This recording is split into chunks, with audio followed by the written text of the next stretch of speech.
La prochaine étape de notre voyage est la ville de Mandalay, le cœur culturel du pays. Nous choisissons de nous y rendre en train.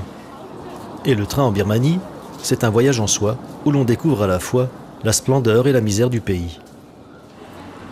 Nous nous rendons à la gare centrale en fin d'après-midi pour y prendre le train de nuit. Le lieu est un impressionnant brassage de population. Des jeunes, des vieux, des familles, des moines, des pauvres et des moins pauvres. Les riches ne prennent pas le train. Assis dans le hall parmi les valises élimées, les ballots, les cartons ficelés et les sacs en plastique bourrés, les passagers patientent paisiblement.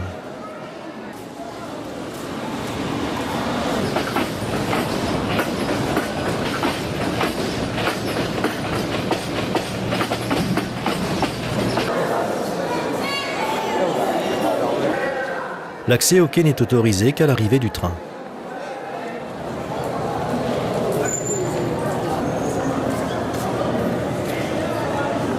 Pour notre part, nous gagnons notre compartiment couchette de la voiture de classe supérieure que nous partageons avec un Birman, sympathique évidemment.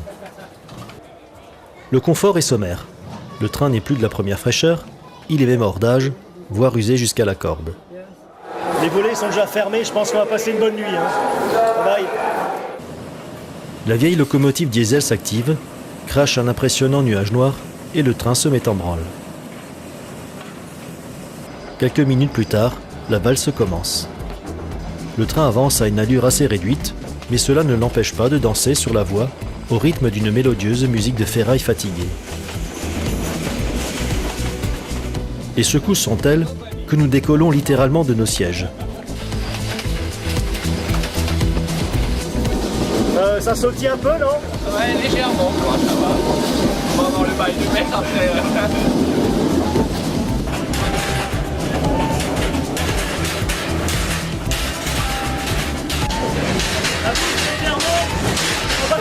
Ça saute de partout.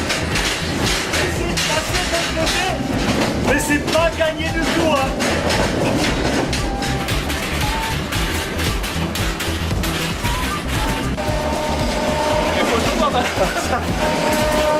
Qu'est-ce que ça bouge sans faire exprès, Pas moyen de fermer l'œil de la nuit dans ces conditions. Nous nous éternisons à boire de la bière dans la voiture-restaurant, qui n'a ni vitres ni barreaux aux fenêtres. Alors, pour nous remettre de nos émotions, vous nous connaissez bien comme d'habitude, un peu de bière et ça va mieux.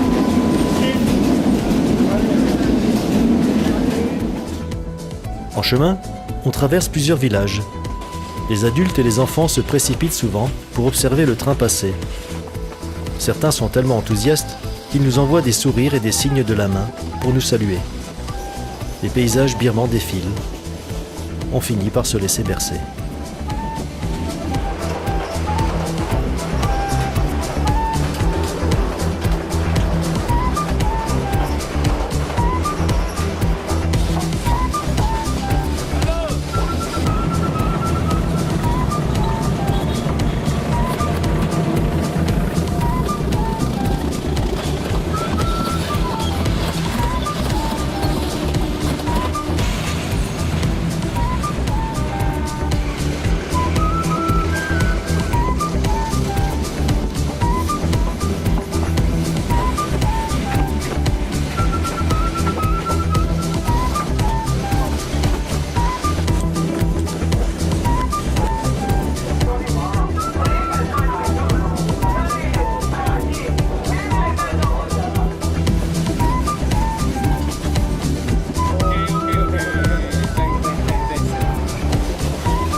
essaye de dormir.